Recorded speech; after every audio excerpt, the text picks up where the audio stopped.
መንታ መንገድ ክፍል 14 ደራሲና ተራኪ ፉአድ ሙና።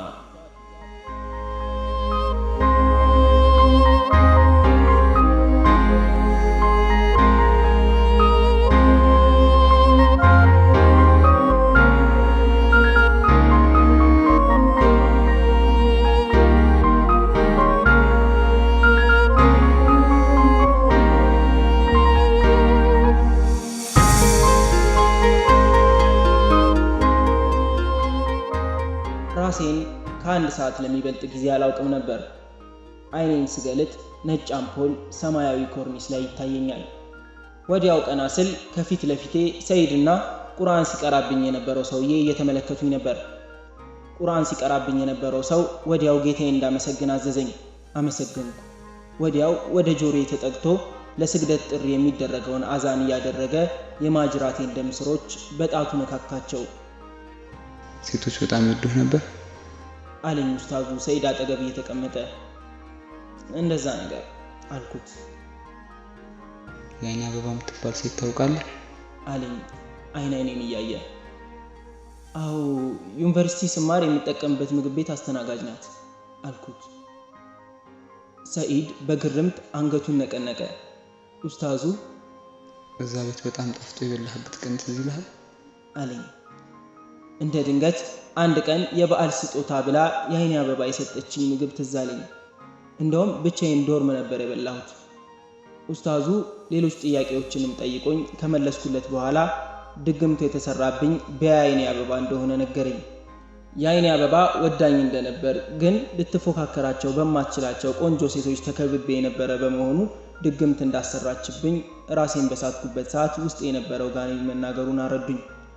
ኡስታዙ አሁን በፈጣሪ ፈቃድ ድግምቱ መክሸፉንና ውስጤ የነበረው መጥፎ ስሜትም እንደሚወገድ አበሰረኝ። በሃይማኖቴ መጠንከር እንደሚኖርብኝ መክሮ ከግብረ ስጋ ግንኙነት በፊት ላደርጋቸው የሚገቡ ነገሮችን መከረኝ። በተፈጠረው ነገር እኔም ሰይድም ተገርመናል። መኪና ውስጥ እንደገባን ሰይድ በል እስኪ ደግሞ ሂድና ሞክራትና ጉዱን ነው አለኝ እየሳቀ። እውነት ለመናገር በጣም ቅልል ብሎኛል። ማታ ቤት ስገባ ሀዩ አኩርፋ መጅሊሱ ላይ ተቀምጣለች። ደሞ ምን ተፈጠረ ሀዩዬ ምን ተፈጠረ አልኳት ከጎኗ እየተንበረከኩ። አክረሜ ልውለድልህ ፍቀድልኝ አለች እያለቀሰች። የአልጋ ላይ ጸባይ እስኪስተካከል ላለመውለድ ወስኜ መድኃኒት እንድትወስድ አዝዣት ነበር።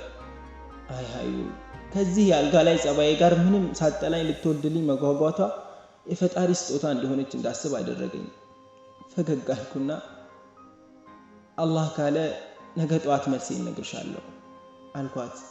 ዛሬ ማታ ሊፈጠር የሚችለውን ሰላማዊ ሌሊት ተስፋ እያደረኩኝ ማታውን ኡስታዙ በነገረኝ መልኩ ግንኙነት ከመፈጸማችን በፊት ሰግጄ ጸሎት አደረስኩ።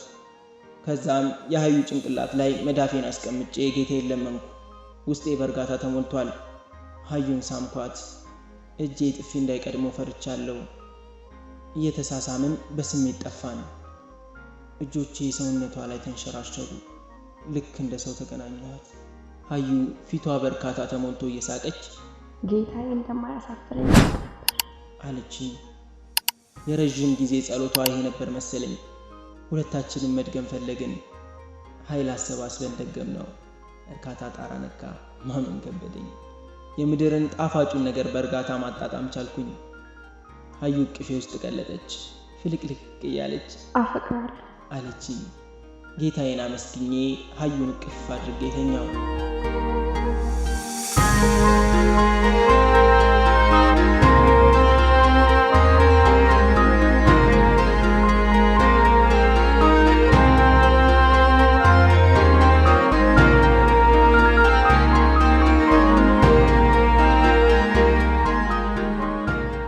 በነጋታው ጠዋት ሀዩ ከእንቅልፍ እንደተነሳን የወሰደችው የመጀመሪያው እርምጃ የወሊድ መቆጣጠሪያ ክኒኖችን መጣል ነበር። አሁን ልጅ ያስፈልገናል። ጠዋቱን ሰኢዶ ደወለና ጀኪቻን አደብ ገዝታ አደርክ ወይስ አለኝ። እረ አልሐምዱሊላህ ዛሬ ጥፍጥናን አጣጣምኩት። አሁን ከልቤ እንድትቀምሰው ተመኝቼልሃለሁ አልኩት። ተገናኝተን ስለ ጋብቻው ለማውራት ተቀጣጥረን ስልኩን ዘጋው። ሀዩን በሙሉ አይኔ ለማየት ደፈርኩ። ግንኙነት የፈጸምን ሌሊት ያው ስለምመታት ጠዋቱን ቀና ብዬ ላያት በጣም ነበር የምሸማቀቀው። ጠዋት ቁርስ እኔ ካልሰራው ብላትም ከለከለችኝ። ሁኔታዬ ሁሉ እያሳቃት ነው። ወንድነቴ ልኩን መያዙ ከሀዩ ጋር የተሻለ ቅርርብ እንዲኖረኝ ያደረገኝ። ጠዋቱን ሀዩን ወደ ቢሮዋ አድርሻት እኔ ወደ ስራ ሄድኩ። የራሄል ሆቴልን ጉዳይ በተመለከተ በዋናነት እየመራችው ያለችው ሀዩ ናት። አሁን ግንባታው ተጀምሯል። ሀጅራም አዲስ አበባ ሆና ስራው እንዲቀላጠፍ ለማድረግ እየጣሩ ነው። እስክንድር አዲስ ፍቅረኛ ይዟል። እስክንድርን ካየው ሁሌም ራሄል ትዝ ትለኛለች። አሁን እንኳ ሀዘኔ በጣም ደብዝዟል። ግን በጣም የገረመኝ የተሰራብኝ ድግምት ከዝሙት እኔን ለመታደግ ምክንያት መሆኑ ነው። ከራሄል ጋር ያደረን ሌሊት ስሜቴ ሲገል በጥፊ መታዋትና አልጋ ላይ ተዘረረች። እዛው እንዳለች ልገናኛት ወደ አልጋው ሲሄድ እንደውም አብሬያት መተኛት ያልፈለግኩ መስሏት ተፈናጥራ ተነሳች። ለመጥፎ የተደረገብኝ ለጥሩ ጠቀመኝ። ምንም የ6 ወሩ የስቃይ ጊዜ ባይረሳም ማለት ነው። ለሀዩ ትዕግስት ግን ምድር ላይ የሚመጥነው ሽልማት አላገኘሁም። ጊዜው ሄዶ የሰኢዶና የኢማን ኒካህ ደረሰ። ደስ በሚል ስነ ስርዓት የኒካህ ስነ ስርዓቱ ተደረገና ከ2 ቀን በኋላ ሰርጉ ተደገሰ። ሚዜ ነበርኩኝ። በጣም ደስ የሚል ነበር። የሰርጉ ቀን ማታውን ሆቴል እንዳደረስናቸው ፈገግ ብዬ በል ፈረስ ያደርሳል እንጂ አይዋጋም አልኩት። ሰኢዴ ንግግሬን ጠምዝዞ እኛ ተዋጊ አንፈልግም አለኝ የሳቀ። በጥፍ የሚማታ አንፈልግም ማለቱ እንደሆነ እኔና እሱ ተግባብተናል። ጊዜው ሄዶ የሀዩ ሆድም ገፋ። እየደከማት ስትቸገር የእሷን ስራ ከነ ሀጅራ ጋር እየተደጋገፍን ለመሸፈን ሞክረን እሷ ቤት እንድታርፍ አደረግን።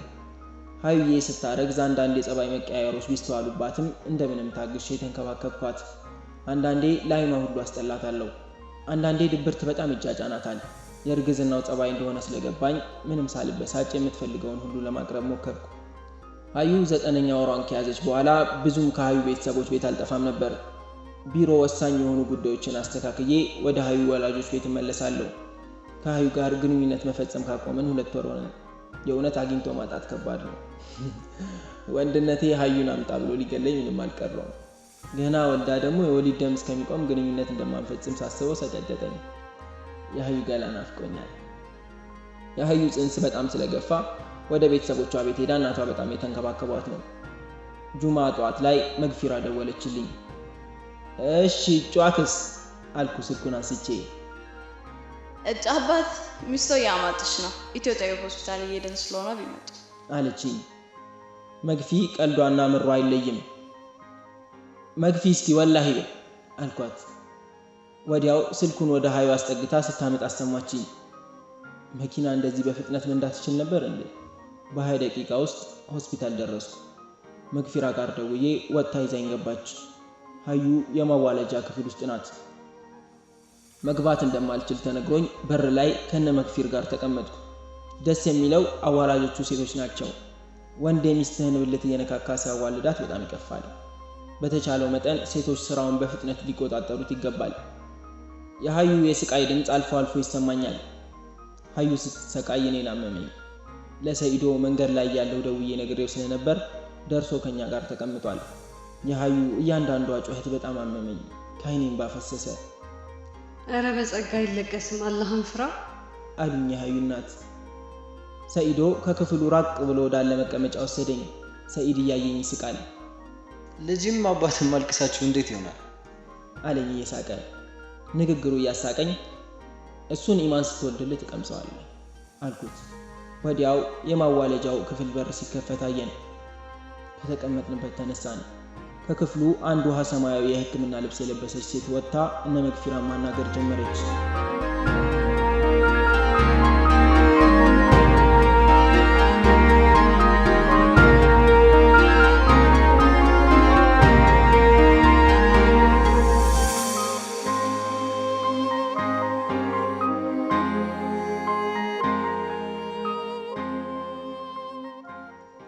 ወደ ክፍሉ በፍጥነት እየተራመድን ተጠጋን።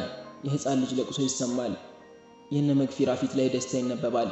ወዲያው መሬት ላይ በግንባሬ ተደፍቼ ጌታዬን አመሰገንኩ። እነ መግፊን ተከትዬ ወደ ማዋለጃ ክፍሉ ገባው። ሀዩዬ ፊቷ በላብ ተጠምቆ ተጋድማለች። ተንደርድሬ ሄጄ አልጋዋ አጠገብ ተንበርክኬ እጇን ያስኩት። ጠጋ ብዬ ግንባሯን ሳምኩት። ደሞ አሁን ቆንጆ የሴት ስም እንፈልግ አለች መግፊራ። ልጄ ሴት ነበረች። ደስ አለኝ። ደስታዬ ወደር የለውም። በጣም ደስ አለኝ። ያንተንም ጉድ እናያለን ሰኢድ አለች ሀዩ ወደ ሰኢድ እያየች። እስኪ አላህ ያድርሰን አለ እየተሽኮረመመ። ወዲያው ሐኪሞቹ ግርግሩን እንድንቀንስና እንድንወጣ አዘዙን። እናቷ ብቻ ቀሩ። እኔና መግፊራ ለጊዜው የሚያስፈልጉ ነገሮችን ለመግዛት ሄድን።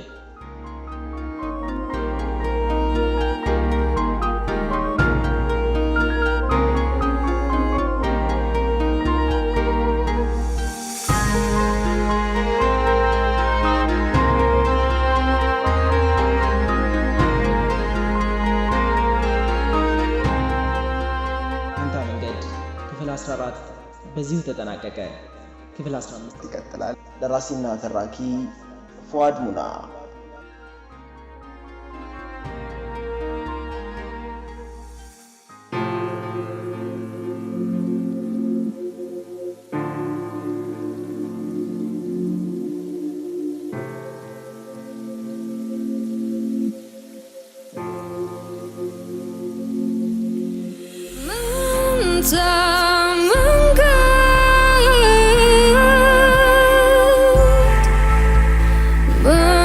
time